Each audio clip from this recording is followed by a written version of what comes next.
Hello and welcome guys, আমার নাম Tom Ghosh, তোমরা দেখছো ঘোষ ফ্যামিলি। সো আজকে আমি ম্যাকআউটের যে ওয়ার্ড সেমিস্টার এক্সাম তো কমপ্লিট হয়ে গেছে, দেন এখন যে প্র্যাকটিক্যাল এক্সামটা হয়েছে, তো অনেকের কোশ্চেন থেকে থাকে যে আমি যদি প্র্যাকটিক্যাল এক্সামটা না দিই, ঠিক আছে, আমি তো বাইরে আছি, আমি তো ল্যাটারাল, ঠিক আছে, তো আমি ডিস্টেন্সে পড়ছি, আমি প্র্যাকটিক্যালটা দিতে যেতে পারছি না। তো কী হতে পারে প্র্যাকটিক্যালটা না দিলে পারে তোমাদের কতটা ক্ষতি হতে পারে আমি এই ভিডিও বলবো। তার আগে ভিডিওটা স্কিপ করলে বুঝতে পারবে না, ভিডিওটা পুরো দেখো। অ্যান্ড আমার চ্যানেলে যারা নতুন, চ্যানেলটাকে সাবস্ক্রাইব করে বেল আইকনটা দাবিয়ে দাও। ম্যাকআউট রিলেটেড প্রতিটা ভিডিও সবার আগে তোমার কাছে পৌঁছে যাবে। ওটা কী হয়ে থাকে যে সেমিস্টারের ক্ষেত্রে হয়তো আমাদের 5টা সাবজেক্ট আছে, 5টা সাবজেক্টের মধ্যে যদি আমরা একটাতে ফেলও করে যাই, ঠিক আছে, তো সেটা আমি পরের সেমিস্টারে দিতে পারবো। ঠিক আছে, যদি থার্ডে ফেল করি ওটা ফিফথে দিয়ে দিলাম। এটা থিওরির ক্ষেত্রে একটা সুবিধা।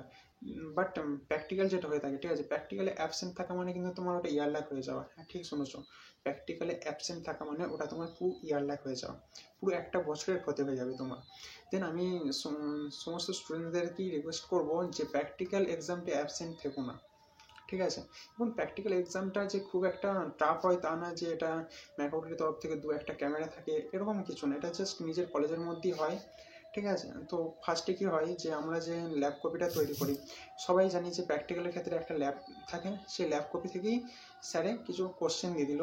অ্যান্ড ওটা ম্যাকআউটের যে একটা খাতা থাকে, এবং কোনো কোনো সেমিস্টারের নর্মাল খাতাতেও, ঠিক আছে, স্যার একটা কোশ্চেন দিল, দেন ওই কোশ্চেনটাকে আমি খাতায় লিখে স্যারকে জমা দিলাম। এটা তারপরে হয় ভাইভা। তুমি যে এতদিন কী করেছো না করেছো সেই ইয়ে থেকে তোমাকে কিছু কোশ্চেন করবে স্যার, ঠিক আছে, তার উপরে সেটা গেল ভাইভা, ঠিক আছে। ভাইভা অ্যান্ড এই দুটো এক্সাম দিয়ে তুমি প্র্যাকটিক্যাল কমপ্লিট হয়, ঠিক আছে।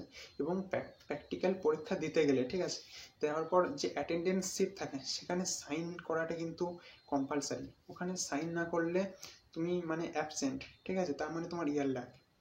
এটা মাথায় রাখতে হবে, সবার প্রথম কিন্তু সাইন করানোটা কাজ, ঠিক আছে। স্যারদের যে সাইন থাকে ওটাকে সাইন করতে হবে।